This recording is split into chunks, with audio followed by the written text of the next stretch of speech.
Here on the OCU Athletics Update, we're talking to Delware Resource Group Superstar Athlete of the Week, McRae Cayton. Senior from Irvine, California, was recently named the Sooner Athletic Conference Softball Player of the Week. And McRae, recently the team played West Texas A&M, who's ranked number 6th in NCAA Division II. Got a win in the first game of a doubleheader. What was the performance like in that first game? It was great because we knew we were playing a great team and we came out ready to play them. It was also a lot of fun because we went into 10 innings in that game, and there was, I think it was the bottom of the 7th, I believe, and we had bases loaded. They were the home team, so they had the last up.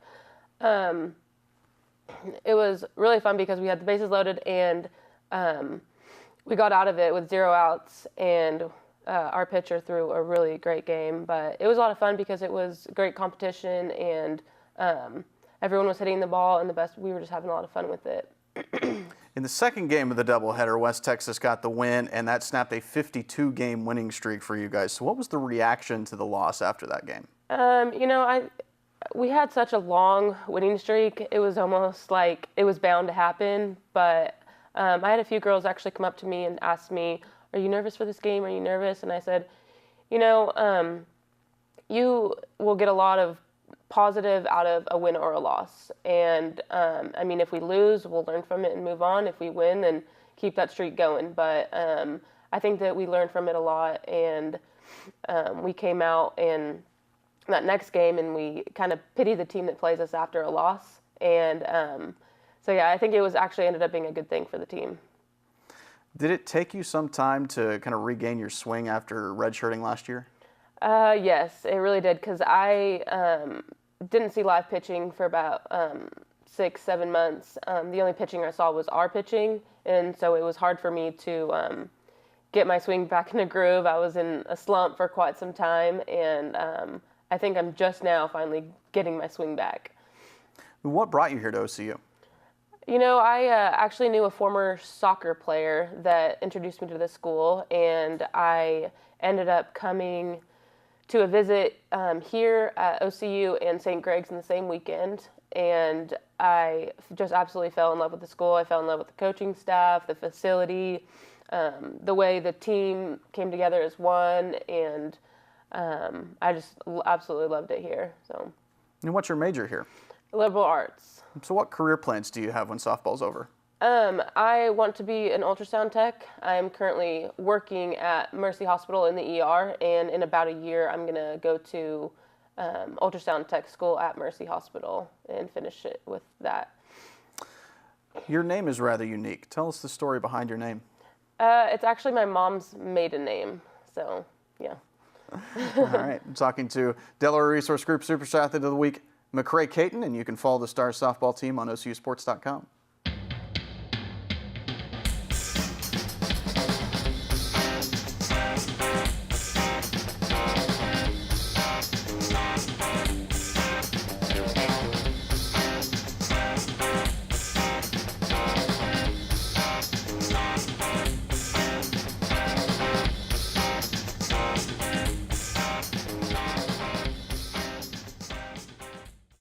At Oklahoma City University, it's on all of us to put an end to sexual violence in our campus community. Title IX is a federal law that addresses our students' right to education free from sex discrimination. OCU Athletics is committed to fostering a culture of respect for all members of our community. We aim to embody respect and sportsmanship in all aspects of life. And it's our job as athletes to intervene when something isn't right. It's our responsibility as athletes, role models, and members of the community to look out for one another. OCU athletes are not just champions on the field. We also strive to be champions of character.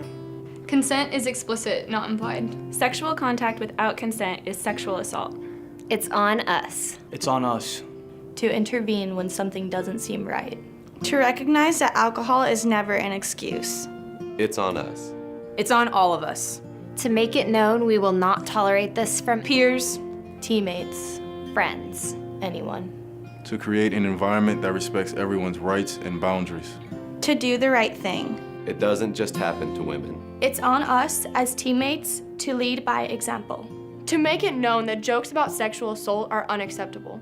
To step up and say something. To step up and say something. To step up and say something. To never blame the victim. To support survivors. To be more than a bystander. It's on us. It's on us. It's on us. Every day we all choose the type of person that we want to be and the type of athlete that we want to be. And for me, the important lesson there is you got to wake up every day willing to earn it and make the most of it. It's on us. It's on us. It's on us. It's on all of us, OCU.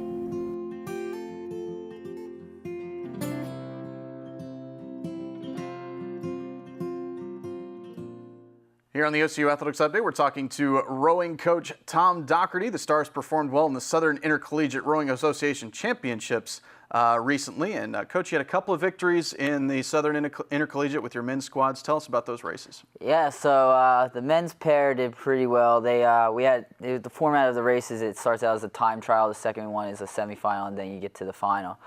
So the men's pair went out, and they pulled the top time in the time trial. And then they advanced right to their final, which they were able to win by 24 seconds over James Madison and Duke were the next three, the top three. So that was a real strong race for them. Those guys have come together. They got together and rode pretty well together. I mean, 24 seconds is about 200 meters of separation. That's a big distance and everything. So they were moving pretty well. In the men's varsity 8, we pulled a 7th fastest time in the time trial. We advanced to our semifinal. We lined up. That's when you finally lined up 6 boats across. For the first time, we're really seeing that and the speed of the guys that were out there. So we saw FIT, Notre Dame, and UNC were in our time trial with us. FIT was able, kind of the boat that's moving the best out there right now. They pulled away and they won the semifinal, followed by UNC and then us and Notre Dame. That put us into basically the petite level final, the second final. The guys weren't too happy about their race and kind of went back out there with the goal to pull a top time and put ourselves on the map where we want to be. We thought we should have been in that grand final, and we wanted to make sure we put a time down that we did. So they went out and they won the race. They weren't happy to be in that race, but they went out and they won that final. And they ended up putting down the 4th fastest time of the day, and which was the 4th fastest time overall of the regatta in the men's varsity 8. So FIT was first, Temple was second, UVA, and then we came back and we put down the 4th fastest above UNC. So overall, it was decent for the men's side. On the women's side, they had a 4 out there. They pulled the 3rd fastest time in their time trial, which with the women, it was kind of interesting. They're kind of coming together, a younger squad. They have a girl that kind of played soccer here, actually, and she's kind of come onto the team, and she's beaten out some other people. Her name's Tori Little. So she's had about 2.5 months of rowing experience, and she got thrown right into the fire with a big championship race. They pulled the 3rd fastest time, and they were kind of excited to go into the medal round, the grand final. They ended up finishing 5th. Kansas State won that race, followed by FIT and Jacksonville. So some D1s and D2s competition there. They were definitely disappointed. They wanted to be better, especially after their first time. They were disappointed they didn't pull off the medal after seeing what they did in the time trial. But overall, it was a good learning experience environment for them. Both the pair showed their real true speed, and the varsity 8 came out seeing the race environment, seeing where we have to be competitive, and that we have to show up for each race, that we can't wait till the last one. We have to show up in that semifinal to compete. Last month, you guys participated in the opening day and night races. Men's team got 4 wins in that event, and the women's team got 2. What did you guys take away from that event? So from that event, that was a regatta that we hosted here. Texas came up, and Wichita State was here as well. And then UCO had a boat in and out. But from that race, it was coming off of our spring break, basically. It was a week out, and a lot of teams were coming off spring break. So we weren't our whole race plan wasn't developed yet. So our goal was to develop our first part of our race, kind of our start, how we're coming off the line, and then the body of our race, which is basically the middle 1,000, and kind of just throwing it together. The lineups were coming together, seeing what people were making boats move, and kind of just competing for the first time, getting into starting blocks and getting together with each other versus the other teams. The men, they had a nice surprise by Texas came off the line pretty fast, and they had to work their way back into it. They were a little surprised. They showed very good race composure and maturity. They are an older boat. There's no freshmen in that varsity 8 right now.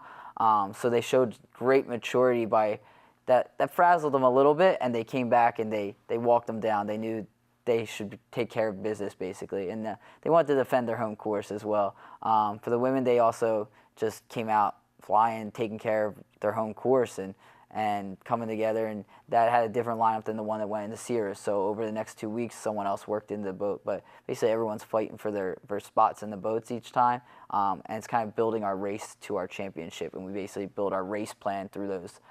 So it was a good initial race to kind of just get the jitters out, get the feel of racing 2K back into it, because we haven't been able to line up with anyone till then. And then it was fun. We do the night sprints at night. It's unique to this area. We light up the course in the last 500 meters, and it's just an all-out sprint as fast as you can go and as hard as you can go. For the men, I think, went in a minute 26. They covered 500 meters, so they were moving pretty good. They wanted to break 125 was their goal, and they got pretty close to it. It was perfect conditions, though. It was flat, so they were cranking it out. So they had fun. Upcoming, the Dadvale Regatta. So which of your athletes do you expect to compete in the Dadvale? So for the Dadvale, we will be sending the women's 4, and the men's pair will be competing at the Dadvale Regatta, which takes place on May 12th and 13th. It's one of the oldest running college regattas. I think it's in its 83rd year now. It started in 1934. So that is a massive regatta. There's over 125 teams converge on Philadelphia. The women will race have in their event probably between anywhere from 40 to 60 crews that they're competing with, and same with the men's pair. Probably in the men's pair, it's around that 30 to 40 range boats of coming across the country just trying to compete. There's a lot of Philadelphia schools, a lot of Northeastern schools are up there. It is a hard regatta just because you have to keep advancing, and you can race in 2 days. You might race 4 times, depending on how you do. So both boats are looking to make it to the grand final. With the men's pair, they are obviously looking to go for a medal pretty strongly, and I think they put themselves in a spot at Sears that they are being recognized around the country as a boat that can go out and do that. So they have that little bit of that target on their back, so they have to race with that mentality of people are going to be coming after them, and they have to take care of their business, and they have to row their race and not let anything affect them, because people are going to be gunning for them a little bit out there with what they just did at the last race. How about in the Western Sprints, another race that's coming up? Who's going to compete there? So the Western Sprints is in Sacramento, California on Lake Natoma. That happens on the same exact weekend as Dadvale. So half the team will be out in Philadelphia. The men's varsity 8 will go out to Lake Natoma that race takes place on May 13th. The men's 8 competes against Santa Clara, UC San Diego, Gonzaga, and San Diego University. And with that, for the men's 8, that's a really important race because it is an automatic qualifier, so they can get an automatic bid to the IRA, the Intercollegiate Rowing Association's regatta, which is our goal. You get an automatic bid, you're basically saying you're a top 30 team across the country from all the teams from Washington all the way down to Drexel and everything. So that is kind of, the men have to go there and they have to pull a top 2 time. The top 2 teams get an automatic bid to the IRA. So we finished second last year, and the year before that we took first place. So our goal is obviously to go back, and Santa Clara got us last year, and UC San Diego is right behind us. So we gotta go back and put our stamp on it and take care of our business to go to the final race of the year, which is the IRA, which will take place in June. You guys hold your practices before the sun comes up in the morning most of the time. How do the athletes stay motivated for those early morning practices? They like to compete, and they know the dedication that they have to kind of put in. It also works out best for our schedule. We can't go out in the boats for the men in the 8 without the 9 people in the boat. So for coordinating schedules with busy life, whether it's work, whether it's school, because they are student athletes first, it just works the best for us to always be on the same thing. It just becomes a routine of a daily thing. But it's the motivation for the men and for the women to be in the top class of their sport and competing with the schools that they are, and to the medals that they are and to achieve what they are able to coming from here. And that's probably what's the biggest driving factor is we are capable and we put in the work, we see the results, and we're really starting to kind of see the results come together. But yeah, some mornings are a drag, but sometimes you have to trudge through it, and you know where your goal is, and that's the thing, is having our sight on our end goals and where we have to take place, and that's what helps you get up every day and put in that work is that dedication. So. All right, talking to rowing coach Tom Dougherty, and you can follow the Stars on OCUsports.com.